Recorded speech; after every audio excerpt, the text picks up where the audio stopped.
Tiga.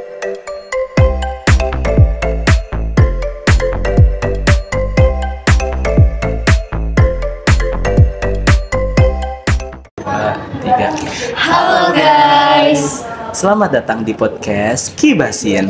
kilas balik sejarah Indonesia. Jadi, kami merupakan siswa-siswi dari SMA Negeri 33 Jakarta. Di sini kami ingin membahas atau mengulas kembali mengenai salah satu peristiwa yang ada di Indonesia. Yang akan kami bahas pada hari ini atau kali ini yaitu ada PRRI dan juga Permesta. Sebelumnya, perkenalkan nama saya Malik Abdul Aziz sebagai host pada podcast kali ini. Perkenalkan nama saya Fidel Lutfia. Perkenalkan nama saya Muhammad Farizi. Perkenalkan nama saya Denny Catur Kuncoro. Perkenalkan nama saya Chelsea Linda Pradewi. Perkenalkan nama saya Ria Ramadhani. Perkenalkan nama saya Mutaharo. Oke, jadi di sini nih aku sama teman-teman aku pengen ngebahas tentang PRRI atau Permesta nih guys. Jadi aku kan udah cari sedikit lah informasi mengenai PRRI dan Permesta ya. Dimana yang aku tahu nih PRRI itu merupakan singkatan dari Pemerintah Revolusioner Republik Indonesia, dan Permesta itu juga singkatan dari Perjuangan Rakyat Semesta. Nah, waktu aku cari tahu tuh ternyata PRRI dan Permesta ini punya visi misi yang sama, yaitu untuk menuntut otonomi dan desentralisasi pada akhir tahun 1950-an atau sekitar 1958 lah. Itu tuh peristiwanya terjadi di Sumatera Tengah, khususnya Sumatera Barat untuk PRRI, dan untuk Permesta itu ada di Sulawesi Utara atau khususnya di Minahasa. Nah, aku kan cuma cari sedikit doang nih ya. Aku tuh pengen tahu kira-kira apa sih alasan PRRI ini dibentuk, atau apa sih latar belakangnya gitu loh. Kira-kira ada yang tahu nggak sih, biar teman-teman yang nonton juga tahu? Aku tahu. Jadi kan ketika masa pasca kemerdekaan itu kan kondisi Indonesia tuh kan belum stabil banget kan, karena emang pada waktu itu Belanda tuh belum mau mengakui kemerdekaan di Indonesia dan malah membuat kekacauan di berbagai daerah, sehingga menimbulkan kekacauan atau perpecahan bangsa di Indonesia pada saat itu. Nah, jadi untuk mengatasi masalah ini, maka dibentuklah pemerintahan yang berbentuk Republik Indonesia Syarikat atau RIS pada tanggal 27 Desember tahun 1949. Nah, ternyata pemerintahan bentuk RIS ini tuh nggak cocok di masyarakat Indonesia. Maka dari itu, pemerintahan Indonesia tuh balik lagi menjadi negara Republik Indonesia. Dan setelahnya terjadilah atau terbentuklah demokrasi liberal di Indonesia. Nah, kalian tahu nggak sih apa itu demokrasi liberal? Liberal. Apa? Dari liberalisme gitu nggak sih? Iya benar. Jadi demokrasi liberal itu adalah sistem politik yang lebih menekankan kebebasan pada setiap individu. Nah, di demokrasi liberal ini juga ditandai oleh banyaknya partai-partai politik nih. Nah kan Indonesia kan mengalami demokrasi liberal secara langsung di Indonesia kan. Nah pada saat itu ternyata Indonesia ini mengalami banyak pergantian kabinet, sehingga menimbulkan ketidakstabilan politik atau pemerintahan pada masa itu. Maka pemerintah nih ngasih solusi dengan mengeluarkan undang-undang. Nah, undang-undangnya itu nomor 7 tahun 1953 tentang pemilihan umum anggota Dewan Perwakilan Rakyat atau DPR. Nah, tujuannya apa sih dibentuknya pemilihan umum ini? Jadi pemilihan umum itu dibentuk atau dilahirkan itu karena untuk menyederhanakan partai-partai politik yang ada di Indonesia, dan untuk menjalankan atau melaksanakan demokrasi yang aspirasi yang ada demokrasinya gitu deh pokoknya. Nah terus ternyata pemilu ini kan emang dijalankan pada tahun 1955 kan. Nah peristiwa pemilu ini ternyata peristiwa terbesar kedua setelah adanya proklamasi kemerdekaan Indonesia. Oh, karena peristiwa pemilu itu karena pemilu pertama gitu lah ya? Iya, pemilu pertama. Terus udah itu aja atau ada lagi? Boleh dijelasin sama Dini? Tadi kan udah dijelasin sama Buto ya. Tadi kita ada pemilihan umum tahun 1955, dan di pemilihan umum itu ada 27 kandidat dari partai dan 1 kandidat perseorangan.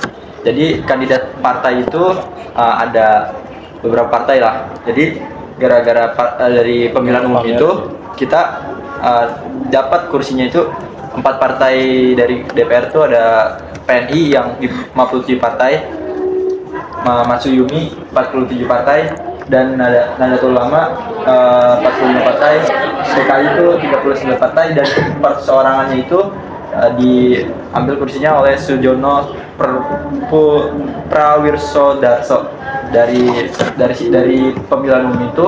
ternyata di Indonesia tuh malah jadi gak baik-baik saja gitu, ada polarisasi di sana. Apa sih polarisasi? Polarisasi itu sebuah kayak perbedaan pendapat atau pertentangan lah, ideologi.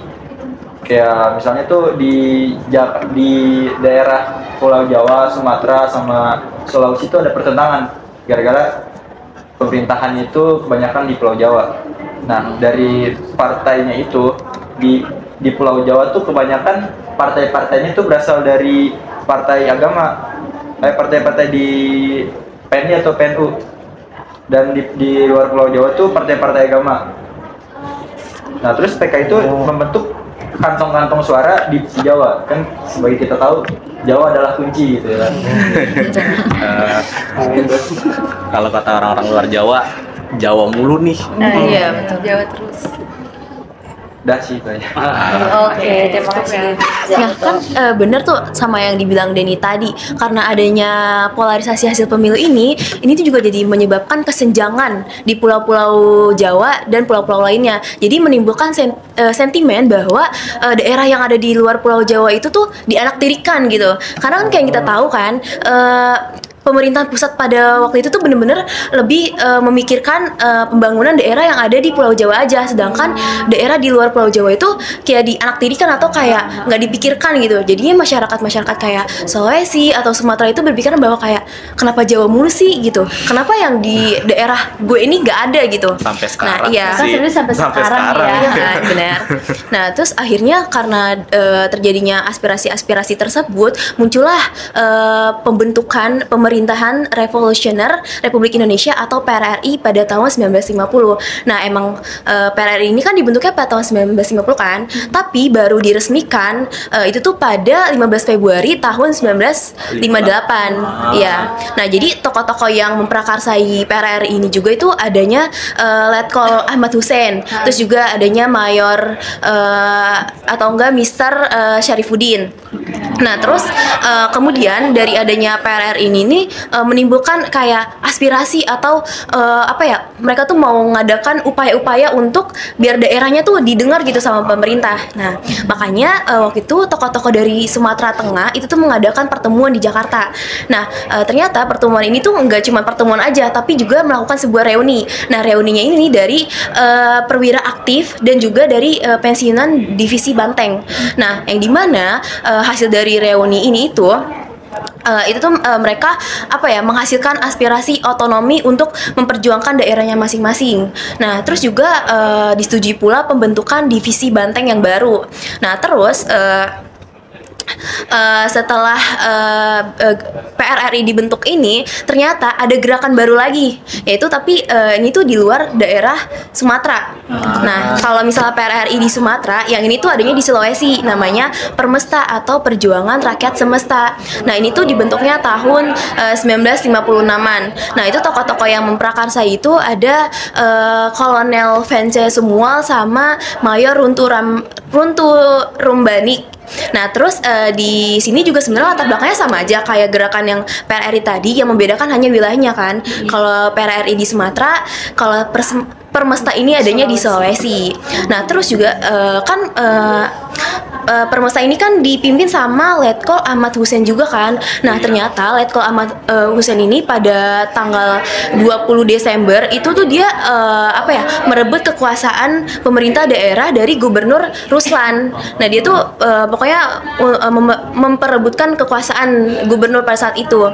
Nah, karena kenapa direbut kekuasaannya? Karena si Ahmad Kolonel Hussein ini tuh berpikir bahwa kerjanya pemerintah gubernur itu tuh nggak sebagaimana mestinya gitu, nggak benar, terus juga nggak menghasilkan pembangunan di daerah tersebut. Makanya dia mau si gubernur itu nggak usah jadi pemerintah di situ lagi.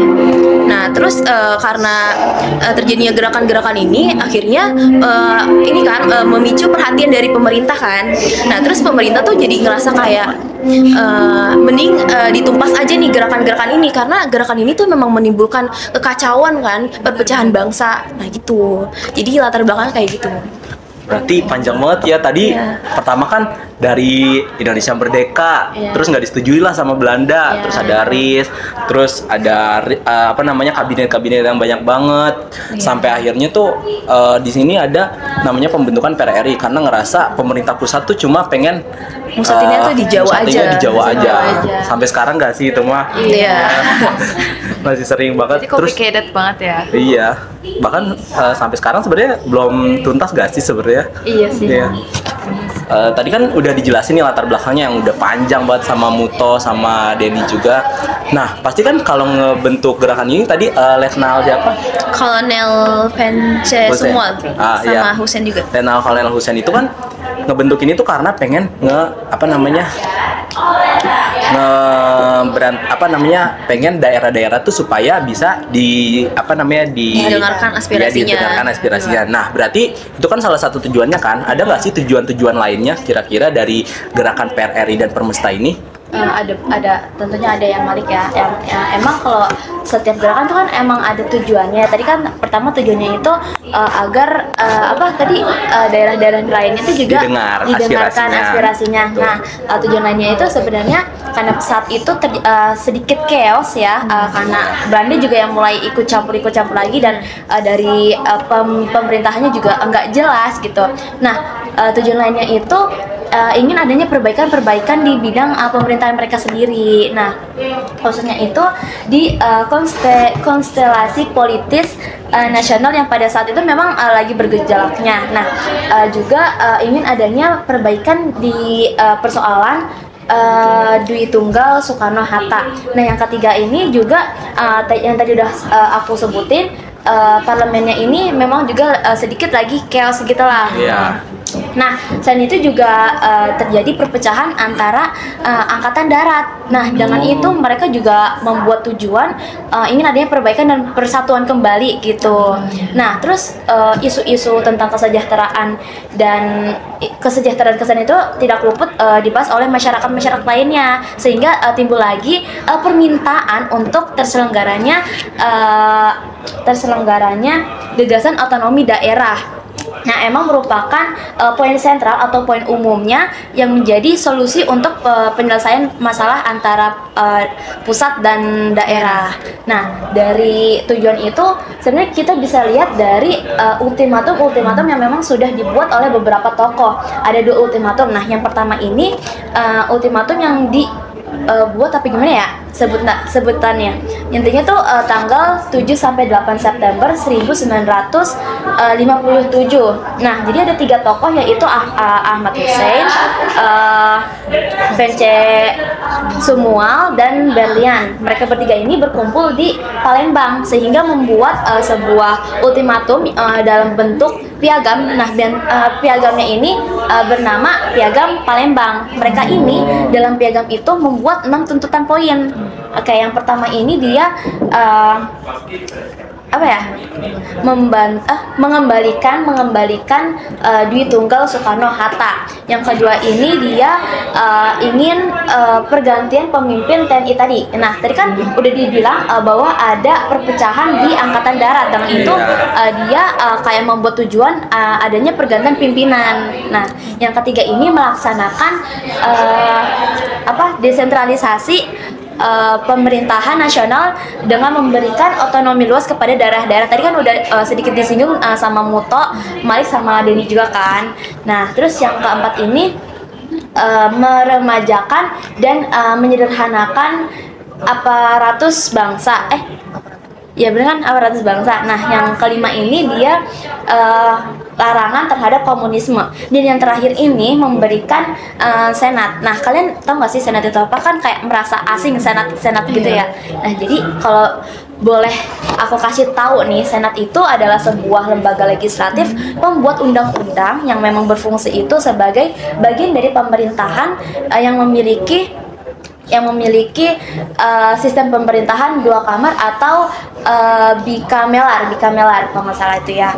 Nah, memang dia tuh punya tujuan untuk memberikan check and balance dalam proses legislatif dan untuk memastikan bahwa representasi ini tersebar luas dan mendalam di berbagai wilayah dalam masyarakat. Tetapi ya teman-teman nih, kalau kalian mau tahu tiga ultimatum, enam poin ultimatum ini itu tidak membuahkan hasil. Oh, jadi kayak sama aja gitu walaupun Nggak ada ada hasilnya, ultimatum. udah Gak ada dibuat hasil ya. karena pada saat itu terjadi peristiwa Cikini pada tanggal 30 November 1957, di mana peristiwa Cikini ini dia tuh peristiwa ada rencana ingin membunuh Presiden Soekarno. Iya, dan saat itu juga ada salah satu tokoh bernama Zulkifli. Nah, dia ini dituduh sebagai dalang semuanya. Padahal bukan dia gitu. Dengan itu dia kayak Kambing hitam. Iya, dikambing hitam kan. Iya. Nah, itu kan baru ultimatum yang pertama nih, memang Iya. udah panjang banget. Nah, ada lagi ultimatum yang kedua itu pada tanggal 10 Februari 1958 oleh Simbolon dan Ahmad Hussein lagi nih yang buat. Nah, mereka ini melahirkan sebuah ultimatum yang dituangkan dalam piagam perjuangan untuk menyelamatkan negara. Nah, ada 5 poin. Yang pertama ini supaya 5 hari ke depannya Kabinet Juanda ini mengembalikan mandatnya kepada presiden atau pejabat presiden. Yang kedua ini bahwa Muhammad Hatta dan Sultan Hamengkubuwono IX ini diangkat sebagai formatir benar gak sih? Iya, formatur. Formatur di kabinet yang baru. Nah, yang ketiga ini bahwa parlemen mengizinkan si Hatta dan Hamengkubuwono ini membentuk kabinet baru. Dan yang keempat ini jadi mereka berdua itu memenuhi permintaan. Dan yang terakhirnya itu supaya Soekarno ini kembali ke kedudukannya gitu atas menurut Undang-Undang Dasar sementara 1950 dan diberi kesempatan dan bantuannya ke Nasional Zaken kabinet yang dibentuk itu. Nah, lagi-lagi ultimatum ini tidak terjalankan. Iya. Berarti sama aja ya. Sama aja. Dua ultimatum dibuat tapi sama-sama tidak dijalankan. Nah, kali ini karena si kabinet Juanda itu tidak menyetujui ultimatum-ultimatum itu. Jadi dengan itu Nasution memerintah untuk menangkap 4 tokoh. Di antara itu ada Ahmad Hussein, Zulkifli Lubis, Simbolon dan Dahlan Zambek.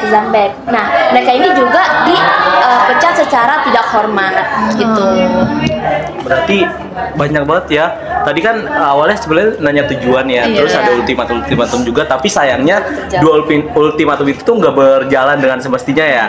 Nah, sebenarnya kalau misalkan dari ultimatum yang kedua tadi tuh emang agak ribet kan, tapi Iya. kalau secara poin singkatnya itu, kesimpulannya itu kita bisa ambil bahwa mereka ini ingin kabinet Juanda itu mundur, Iya. ingin Hatta dan Hamengkubuwono ini tetap maju, tapi kabinet Juanda harus mundur. Tapi emang kabinet Juanda ini terlihat rese gitu, jadi dia iya gitu, jadi dia tidak mengizinkan ultimatum yang tadi. Aku jadi kepo nih, mungkin teman-teman juga kepo. Tadi aja kan udah ultimatum dua-duanya tuh udah rumit tapi nggak membuahkan hasil. Terus gimana ya kira-kira dari PRRI dan Permesta ini ngejalanin organisasinya atau gerakannya? Aku nih kepo nih, kira-kira ada yang tahu nggak sih pelaksanaan dari PRRI dan Permesta ini?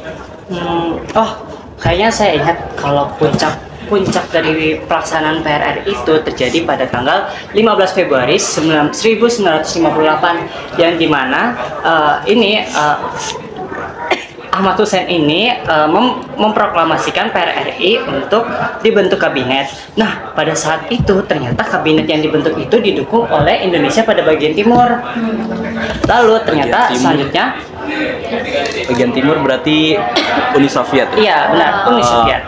Nah, selanjutnya awalnya ini pemerintah itu mendukung PRRI karena pemerintah dianggap PRRI itu benar, tetapi ternyata dari pihaknya PRRI ini ada oknum-oknum yang nggak bertanggung jawab, yang akhirnya membuat PRRI ini menjadi anti komunis. Nah, sementara kalau kita lihat dari tahunnya itu kan tahunnya masa kejayaan Partai Komunis Indonesia.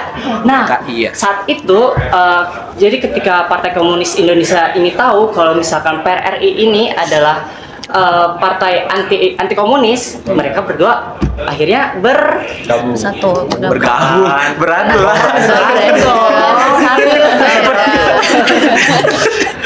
Nah, akhirnya beradu. Nah, setelah itu akhirnya diadakan rapat. Nah, ternyata hasil rapat itu tidak menghasilkan hasil yang baik. Akhirnya Ahmad Sohmed ini merupakan panglima besar dari Sulawesi, itu tuh memutuskan untuk keluar dari pemerintah pusat karena nggak ada hasilnya kan, karena nggak baik-baik aja. Akhirnya Sohmed ini bergabung menjadi PRRI. Beda halnya dengan pemerintah pusat yang berpaling dari PRRI dan malah jadi pemerintah pusat tuh jadinya netral. Nah, akhirnya pemerintah dari apa namanya gerakan PRRI.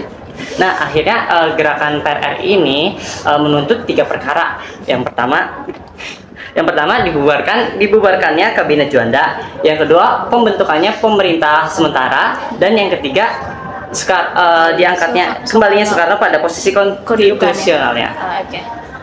Berarti lagi-lagi sama tadi ya kayak Chelsea ya, lagi-lagi pengen banget Soekarno balik nih ke posisi konstitusionalnya, terus mama pengen banget Kabinet Juanda ini buat dibubarkan. Cuma ya nggak tahu nih gimana nih hasilnya ya. Tadi kan juga di sini disebutkan ya kalau misalkan ternyata dari perundingan antara PRRI sama PKI itu aja kan nggak ada hasilnya gitu ya, malah tetap bikin perpecah belah gitu. Terus sama pemerintah yang tadinya ngedukung PRRI tapi malah beranggapan oh ternyata PRRI sama Permesta ini partai komunis nih, nggak usah didukung lah gitu ya. Nah, aku nih jadi kepo gimana sih kira-kira hasil akhirnya, apakah hasil akhirnya pemerintah balik dukung lagi atau gimana nih kira-kira? Nah, sebenarnya Oke, jadi akhir dari PRRI atau dari pembubaran PRRI ini tadi kan sudah dijelaskan ya, disinggung oleh Eci dan juga sudah disebutkan oleh Farezi bahwa PRRI ini membuat 3 tuntutan kepada pemerintahan pusat. Yang pertama itu dibubarkannya Kabinet Juanda karena tadi dibilangin oleh Eci kalau Kabinet Juanda nih ngerusuh lah ya, rese gitu.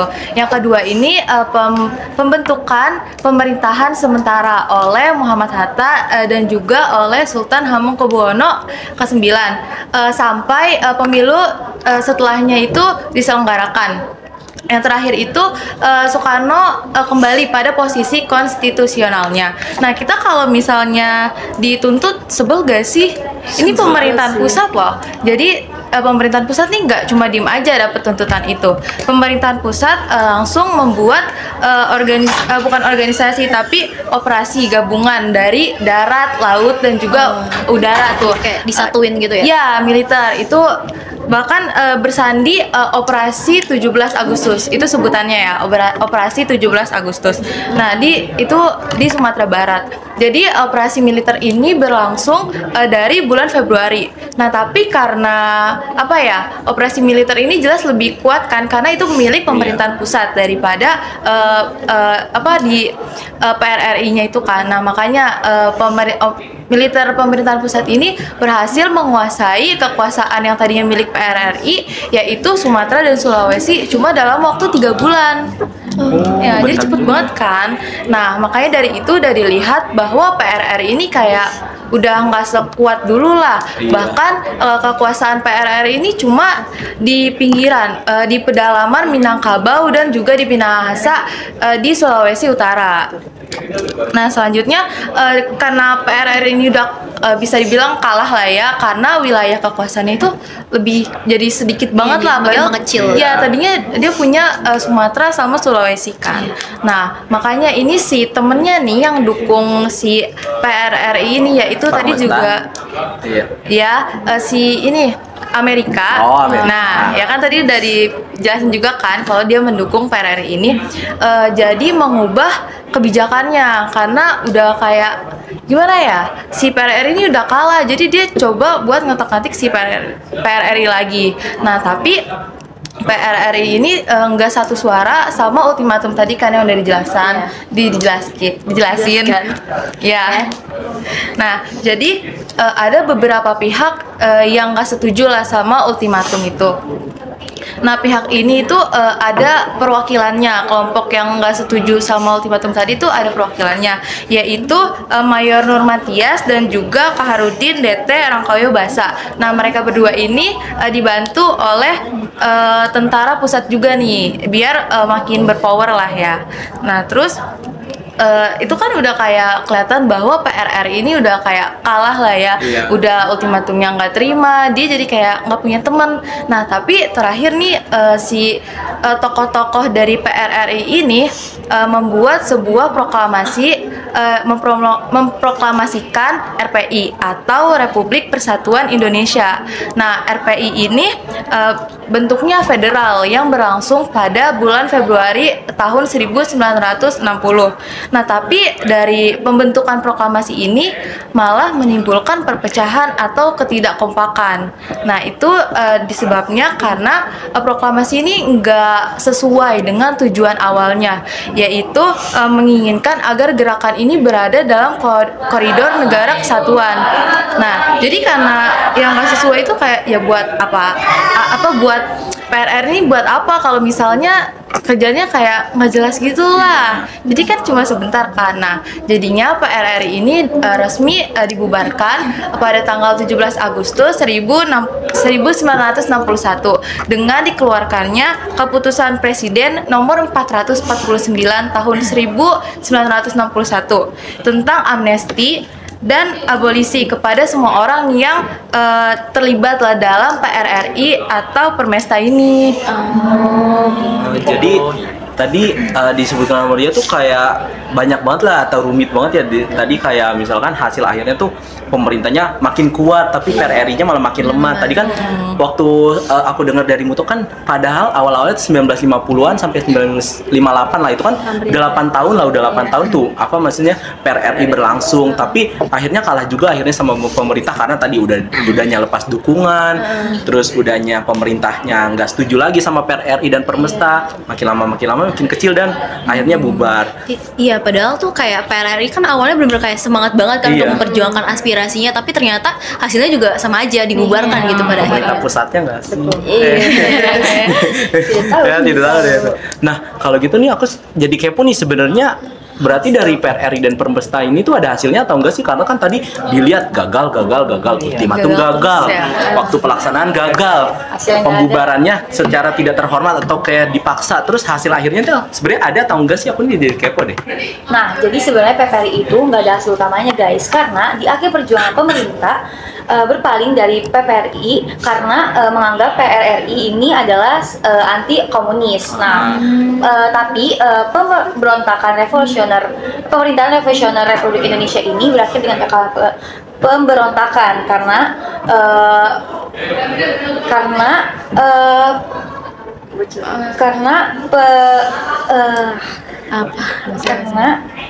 hasil akhir dari PRRI itu yang pertama pada saat penyerahan dirinya yang terjadi pada tanggal 29 Mei 1945, Letnan Kolonel Ahmad Hussein itu dan pasukannya menyerahkan diri kepada pemerintahan pusat, dan juga dia menandai akhirnya pemberontakan PPRI seperti yang tadi dibilang oleh Eci kan, kalau misalnya Ahmad Hussein itu banyak tingkahnya, akhirnya dia menyerahkan dirinya kepada pemerintahan pusat.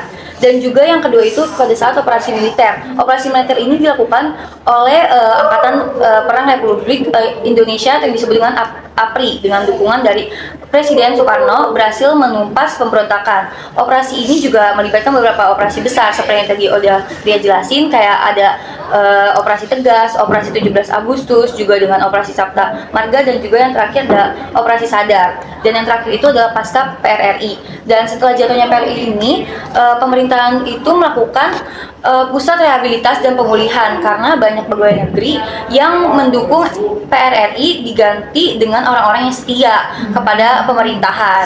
Dan juga pengaruh partai politik komunis yang biasa disebut dengan PKI itu juga meningkat di Sumatera Barat. Dan juga pemerintah itu bersedia membagi provinsi Sulawesi menjadi 2 provinsi, yaitu Sulawesi Utara dan juga Sulawesi Tengah. Utamanya ibu kotanya itu ada di Manado.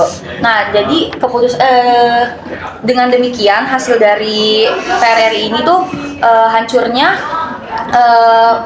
hancurnya pemberontakan tersebut, dan juga diakhiri dengan penyerahan diri dari pemberontakan dan penempaan oleh pemerintahan pusat. Jadi kayak jatuhnya nggak ada hasilnya nggak sih? Iya, Kayak, ke rangkuman dari mereka ngelakuin apa aja sih PRRI itu. iya. Tadi aku dengar cuma satu doang yang Sulawesi dibagi 2 itu ya. Iya. Oh, berarti ya udah bikin Sulawesi, tapi nggak tahu deh sama yang Sumatera gimana. Hasilnya cuma kayak PRRI nyerahin diri aja Iya. gitu. Iya. Sayang sih ya, sia-sia. Iya. 8 tahun 8 tahun lebih lebih ya. loh. 8 tahun itu untuk dinyatakan resmi dijalankannya PRRI. Iya. Terus masih ada sampai 1960. Hampir 10 tahun loh. Iya, Tapi apalagi udah diproklamasikan. iya. Iya. Sayang sih udah 10 tahun. tadinya iya. Sebulan berdiri nggak ada hasilnya. Iya, Kayak awalnya udah sia-sia. Iya. darinya didukung banyak, semua kemenangan merasa kayak kemenangan udah di ujung nih, tapi tiba-tiba Betul, lepas dukungan, Sampai nggak ada terus yang pemerintah dukung, berpaling, ya sampai akhirnya dipinggirkan. Terus kalau gitu ada nggak sih dampaknya dari PRRI ini? Padahal kan tadi sebenarnya kalau yang kita dengar kayak PRRI-nya ini malah melemah ya. Iya. Tapi kalau dampak dari PRRI-nya sendiri sebenarnya ada nggak sih ya? Pasti ada sih. Jadi kan dari tadi udah disebutin sama teman-teman itu kan banyak banget ya kerusuhan-kerusuhan yang dialami sama Indonesia pada saat itu kan. Iya. Jadi waktu PRRI sama Permesta itu bergabung, terus dia itu kan menimbulkan kerusuhan. Di situ tuh dia menyebabkan 22 ribuan orang tuh dia meninggal dunia, kehilangan jiwa, dan 4 ribuan orang luka-luka. Saya juga pernah dengar pernah baca di beberapa artikel dia itu ada pengeboman dari AURI atau Angkatan Udara Republik Indonesia di Padang. Kan pasti banyak banget kan makan jiwa Iya. di situ. Nah, terus pas lagi itu gara-gara adanya gerakan ini kan bakal renggang nggak sih dari Iya. yang pihak Jawa, walaupun di pihak Sumatera sama Sulawesinya bakal gabung gitu, dari pihak di Jawanya juga kan bakal gabung kan. Iya. Nggak jadi keutuhan lah di Indonesia itu. Nah, terus habis itu ada ekonomi tuh nggak baik-baik aja waktu itu, nggak stabil. Karena waktu itu kan ada perang kan, bukan perang sih, tapi kayak ada pemberontakan Iya, itu gerakan separatis. dari daerah. Jadi menyebabkan dari pihak dari jasa pengiriman jalanan gitu itu kan bakal terhambat juga kan gara-gara pemberontakan itu ya kan. Nah, terus sebenarnya juga dampak positifnya ada juga nih dari pergerakan ini. Gara-gara itu banyak dari pemerintahan itu melihat nih dari berbagai daerah-daerah, nggak cuma dicuekin gitu aja, maksudnya lebih kefokusin ke daerah-daerah juga gitu, nggak cuma di Pulau Jawa. Kayak sekarang di Indonesia kan lagi ada pembangunan ibu kota IKN. Itu juga salah satu bentuk Pemerataan pembangunan di Indonesia. Gitu. Tapi kita kan nggak tahu ya gimana. Nggak tahu gimana kan belum berjalan juga. Iya, tapi biar nggak jauh-jauh aja kan sih, kan bosan jauh mulu. Gantian. Oke, tuh guys dengerin. Jadi ternyata kalau kalian pikir setelah Indonesia merdeka udah kalian nggak foya-foya bahagia segala macam, enggak, salah guys. Jadi masih banyak lagi ada perjuangan-perjuangannya gitu iya, ya. tadi udah sampai 1960-an. Itu pun nggak tahu nih, karena kita kan di sini cuma bahas PRRI dan Permesta. Nggak tahu nih setelahnya apakah masih harus berjuang lagi atau enggak. Karena tadi yang kita dengarkan karena PRRI nggak ada membuahkan hasilnya gitu kan ya. Makanya kalau kalian pikir habis 45 kita udah merdeka banget, ya enggak ya guys, salah. Jadi tadi ada pemberontakan tiap daerah, ada tidak setuju dari Belanda, terus ada kabinet-kabinet. Itu bener-bener gak stabil banget lah Indonesia. Iya. Padahal kan harusnya kalau merdeka tuh ekonomi stabil, udah aman lah istilahnya. aman, begitu. Tapi ini malah yang tadinya diberontak sama orang luar, tapi sekarang diberontak sama daerahnya sendiri. Iya. Bahkan Masyarakat memakan sendiri. korban juga kan. Iya. Sampai ribuan loh, itu banyak banget. Iya. 22 ribu. Itu kan belum 4.000 yang tadi. Iya, 4.000 yang tapi luka-luka. Iya. Korban juga termasuk. Korban juga sih. Untungnya ya sekarang otonomi daerah masih bisa lah diadain, meskipun masih banyak banget ya daerah-daerah yang bilang kalau Indonesia itu Jawa sentris, yang dimana nganggapnya kalau apa-apa di Jawa, apa-apa di Jawa. Cuma ya semoga aja di pembangunan yang tadi Denny sempat bilang IKN itu emang benar-benar pemerata pembangunan. Setuju. Apa ada yang mau? Udah ya? Sudah sih. Oke guys, mungkin itu aja yang bisa kita sampaikan mengenai PERRI dan juga Permesta. Kurang lebihnya kami mohon maaf. Sekian podcast dari kelompok 5 SMA Negeri 33 Jakarta. Assalamualaikum warahmatullahi wabarakatuh. Dah guys. Terima kasih, guys. Terima kasih. Terima kasih guys. Maaf ya, sumpah gue kenapa yang ngeblank banget. Gue lupa. Iya, makanya gue bilang. Dari banyak sekian banyak yang salah, gue salah sebut nama Chelsea. Oh iya, itu lucu banget.